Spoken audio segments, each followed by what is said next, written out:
Habituellement, vers l'âge de 50 ans, elle est marquée par l'arrêt des règles et la cessation de l'ovulation. Mais on le constate parfois avant cette tranche d'âge. Chez certaines femmes ainsi, c'est la ménopause, on l'appelle. Alors, chers internautes, c'est la thématique de ce numéro de votre émission Bien-être et Santé qui reçoit pour vous un homme qui s'y connaît dans le domaine. Un homme que je ne vous présente plus, Dr Patrice Dangbeme. Il est gynécologue dans un hôpital de la place. Mesdames et messieurs, bonjour et merci pour votre fidélité. Même si elle ne touche que 1% des femmes, les conséquences d'une ménopause précoce sont lourdes sur les plans physiques et psychologiques. Da Finkpon, un tradithérapeute, nous donne quelques astuces pour guérir ce mal de façon traditionnelle.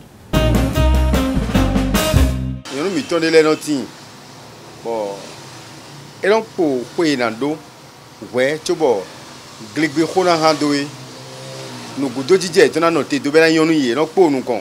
Il canote on kaka patinke nazan et à la masse teme nous nous ou bien nous na nous bon mo khoa sin ka ho ewe yo vulo ménopause. Et non ne za kaka ba no couper glebeni. Aka yime bo glebeto noté dagbe o kweto yo. Et non do azon gegeme. Et non eni kho be je fina je bo. Tu me do kwe candidat bo.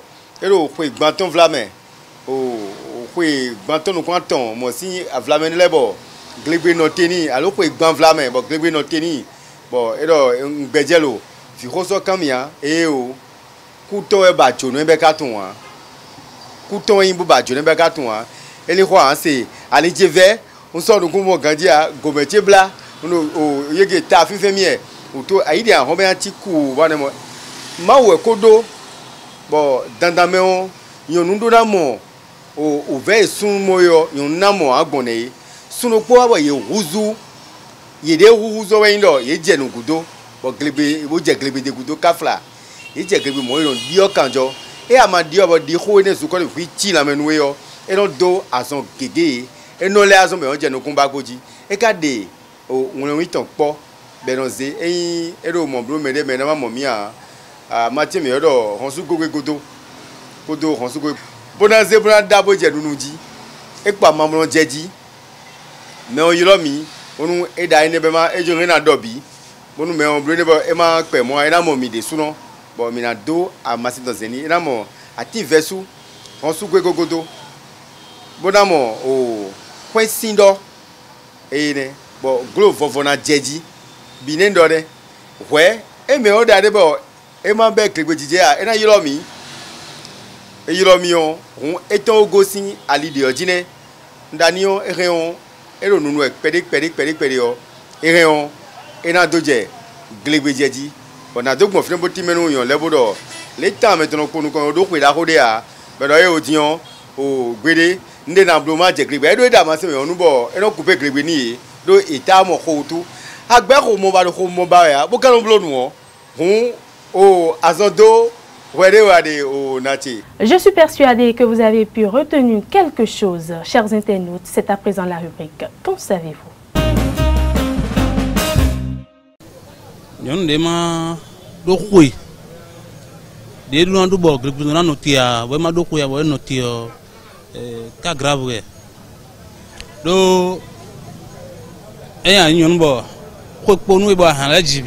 Bon, et de noter, ça c'est mon vibodia. Donc, les bio, DJ, ouais, non, hein, ouais, non, bon, bio, quand on j'aime ou bon, dans d'autres TV, et vraiment, quand on dit que les bio, c'est mon vibodia. Elle est doison, des bonnets, on les dessous. Donc, ma ou les dag beto, et da, y'en doit acquadrer ton mec, les da sont d'eau, acquadrer ton mec. Le DJ est un bon, mais emblème de l'air. Ce quoi est un BD, et nous, mais le pose étant nos pieds nous et mon. Et nous laissons nous, mettons là où. A ti que nous amassi nous. Ouais, non, rien, ce n'est pas. Et ouais, non, couper nous, les bines. A Joe Wade Donou, nous notons. Ouais, comment ya? As-y désordre de nous besoin nous comment à zone nous wa. Qu'est-ce qui déclenche la ménopause précoce ou insuffisance ovarienne prématurée? Quel est l'impact de ce phénomène sur la fertilité? La réponse à toutes ces interrogations, c'est tout juste après ceci. Docteur Patrice Dangweme, bonjour.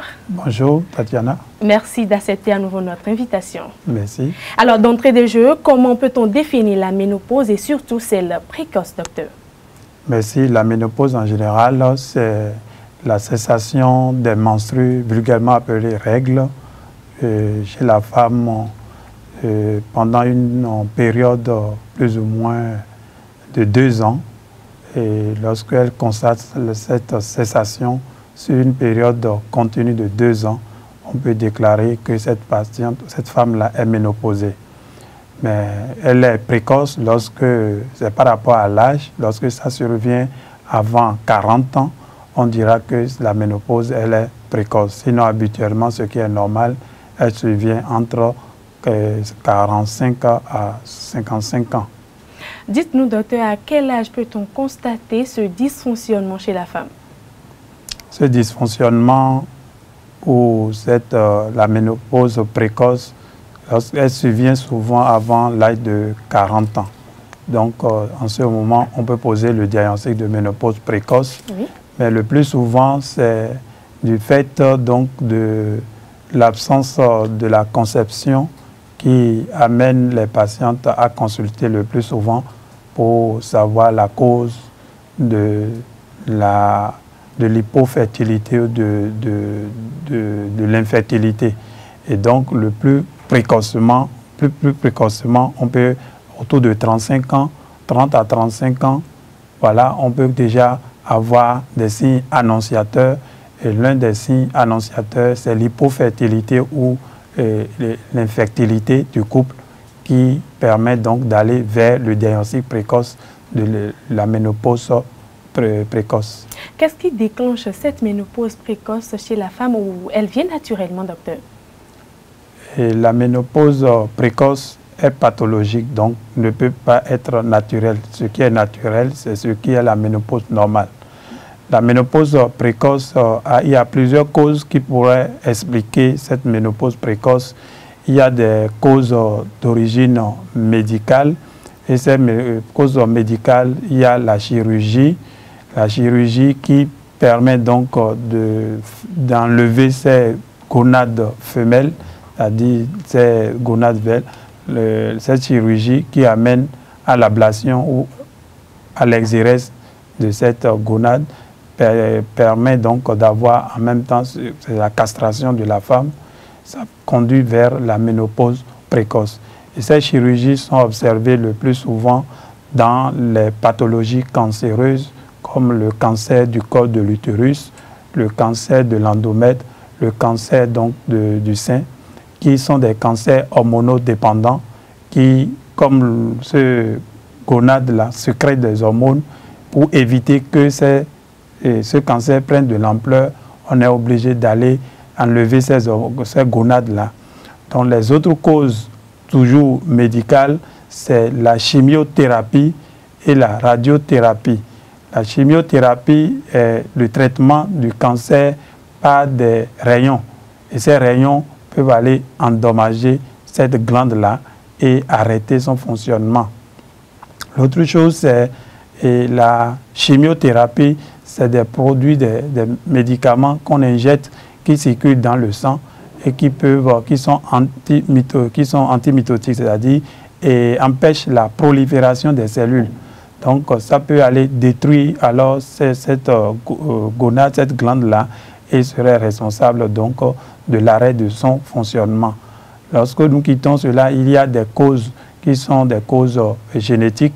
Et ces causes génétiques, il y a une maladie qu'on appelle la maladie de Turner. Oui. Cette maladie de Turner qui est caractérisée par l'absence ou l'anomalie du chromosome X. Et donc, ça peut, de façon génétique, cette patiente aura un arrêt ou un arrêt de fonctionnement de l'ovaire, donc ménopause précoce. Il y a des causes auto-immunes. Les maladies auto-immunes sont dues à une hyperactivité du système immunologique. Donc, il se pose un problème d'hyperactivité et il y a sécrétion des anticorps. Ces anticorps qui iront contre les organes qui sont en cause. Donc, la destruction des organes par une production qu'on appelle les anticorps. Donc, ces maladies, c'est le lupus érythromato-disséminé, qu'on appelle communément l'AID.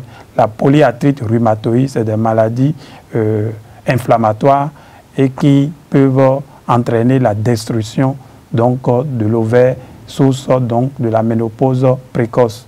Et d'autres causes, il y a des causes héréditaires, il y a des causes toxiques, il y a même le diabète insulinodépendant. Ce diabète insulinodépendant, ça est classé aussi dans les causes auto-immunes, source donc de la destruction de l'ovaire et qui entraîne la ménopause précoce. Dites-nous, docteur, la ménopause précoce peut-elle être héréditaire? Oui, ça peut être héréditaire. Il y a même des causes dites idiopathiques. On ne sait pas le pourquoi une patiente, alors que les recherches ont été faites dans la famille, on ne sait pas et on n'a pas de cause apparente. Pourquoi de la mère à la fille, on a la même pathologie, donc la ménopause précoce. Il y a des causes, donc quand on parle des mutations génétiques, à un moment donné de la vie, on peut avoir une délétion ou une mutation source donc de la destruction d'une maladie auto-immune ou encore d'une anomalie chromosomique et qui pourra entraîner une destruction toujours de la glande source de la ménopause précoce. C'est vrai que l'un des symptômes de la ménopause précoce est l'absence des règles de façon prématurée. Alors, en existe-t-il d'autres, docteur Patrice? Oui, le premier signe que constatera la jeune fille ou la jeune dame, oui, qui pourra lui dire qu'elle est en train de rentrer dans la classe des femmes ménopausées, c'est l'absence donc des règles ou des menstrues. Mais il y a d'autres signes comme les bouffées de chaleur, oui, qui sont surtout nocturnes. Il y a des signes comme la baisse de la libido, oui, il y a la sécheresse vaginale et les sautes d'humeur qui peuvent être d'autres signes qui accompagnent la perte donc des menstrues qui peut traduire alors la ménopause précoce.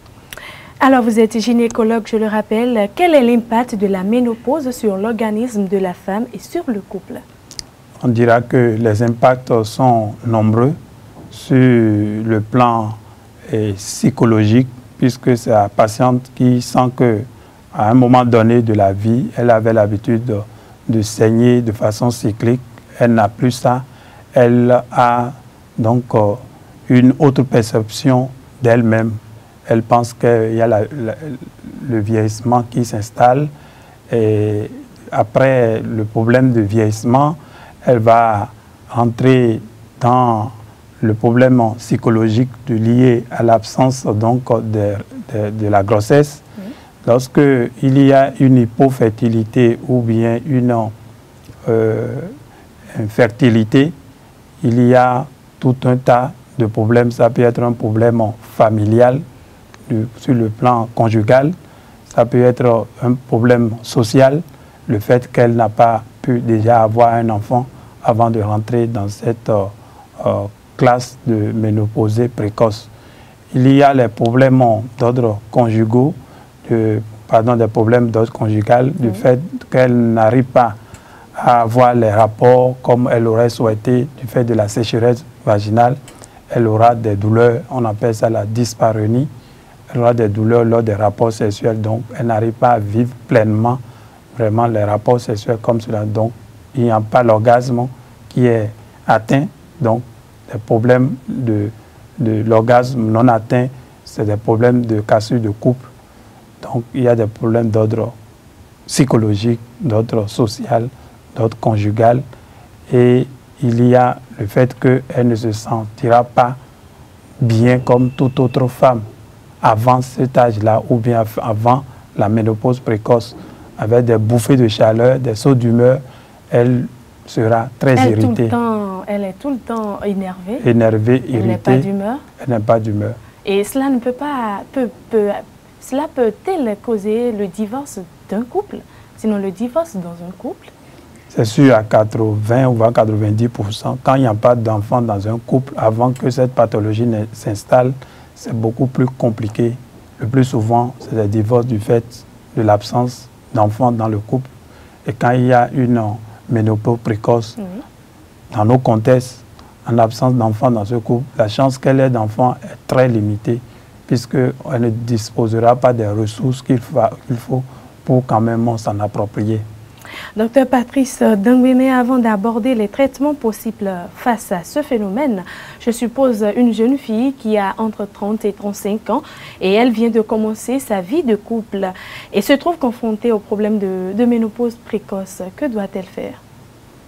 Le fait qu'elle n'a pas vraiment anticipé sur le diagnostic précoce ou préventif donc, de cette pathologie, elle n'aura que la FIV, la fécondation in vitro, pour pouvoir sauver son couple.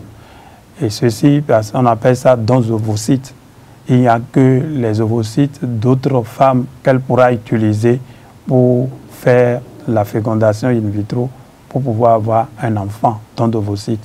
Si elle avait anticipé de façon préventive qu'il pourrait avoir ce problème-là dans son couple, avant l'âge de la ménopause précoce, elle aurait fait ce qu'on appelle la congélation d'ovocytes. C'est-à-dire, elle donne ses ovocytes et on congèle. Et le temps qu'elle désire donc la maternité, ces ovocytes sont utilisés maintenant pour lui permettre de procréer. C'est des techniques très avancées qui se passent dans d'autres pays, les pays à plateau technique avancé comme la France et ailleurs, Belgique. Et on donne, quand vous êtes victime d'une pathologie comme le cancer, les cancers dont on venait de parler, on fait d'abord, si on est dans l'obligation de vous enlever les ovaires, on est dans l'obligation de conserver vos ovocytes par cette technique de congélation et vous les redonner au moment opportun. Parlez-nous à présent des traitements possibles face à ce dysfonctionnement. Les traitements, ça dépend de l'objectif visé. Si l'objectif visé, dans un premier temps, c'est de calmer les douleurs, les bouffées de chaleur, ou bien également les sauts d'humeur, le médecin a les capacités de savoir quels sont les médicaments prescrits pour atténuer, si ce n'est pas de l'hormone qu'il faut quand même de façon artificielle donner à cette patiente, des médicaments à prescrire pour atténuer ces différents symptômes. Mais le traitement le plus recommandé en cas de ménopause précoce, c'est le traitement hormonal substitutif. Donc, par rapport aux symptômes, voilà l'hormone, il faut apporter l'hormone de façon artificielle que procurent donc les ovaires quand ils étaient en place et fonctionnent normalement, qui est l'oestrogène. Et donc, par le traitement hormonal substitutif, on apporte l'oestrogène et ça atténue ou fait disparaître ces désagréments dont on venait de faire cas. L'autre traitement, c'est le traitement de l'infertilité.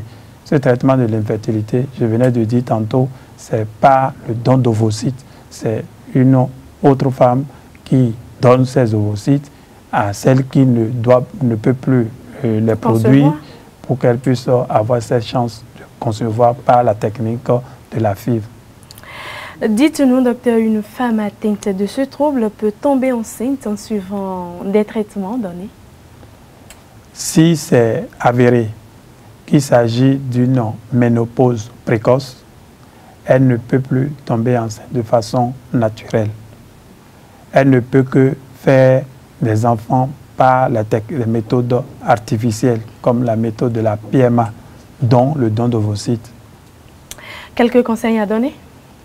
Les conseils, c'est toujours les mêmes conseils. Il faudrait que quand vous êtes jeune fille et que vous devez vous marier, il faut faire ce qu'on appelle le bilan prénuptial. Et quand vous avez observé dans votre famille qu'il y a des pathologies que vous ne maîtrisez pas, il faut réellement consulter votre médecin, surtout le gynécologue, pour lui parler de ces cas. Si vous avez des jeunes, des sœurs, des cousins, cousines, en tout cas famille, qui ne pas trop élargie, nucléaire, et dans lesquelles vous constatez qu'il y a des difficultés à concevoir, il vaut mieux vous rapprocher pour demander des conseils afin que le gynécologue puisse faire votre bilan à vous pour voir s'il y a des risques que d'avoir de la ménopause précoce. Là, ceci permet d'anticiper et de vous demander peut-être de la conception beaucoup plus précoce que vous l'aurez souhaité pour pouvoir empêcher donc l'infertilité à des âges beaucoup plus tardifs. Voilà qui est bien dit, Dr Patrice Tanguene. Je vous remercie. Merci, Tatiana. Nous tendons vers la fin de cette émission, mesdames et messieurs. Retenez juste que les règles irrégulières, les bouffées de chaleur et la stérilité sont entre autres les symptômes de la ménopause précoce.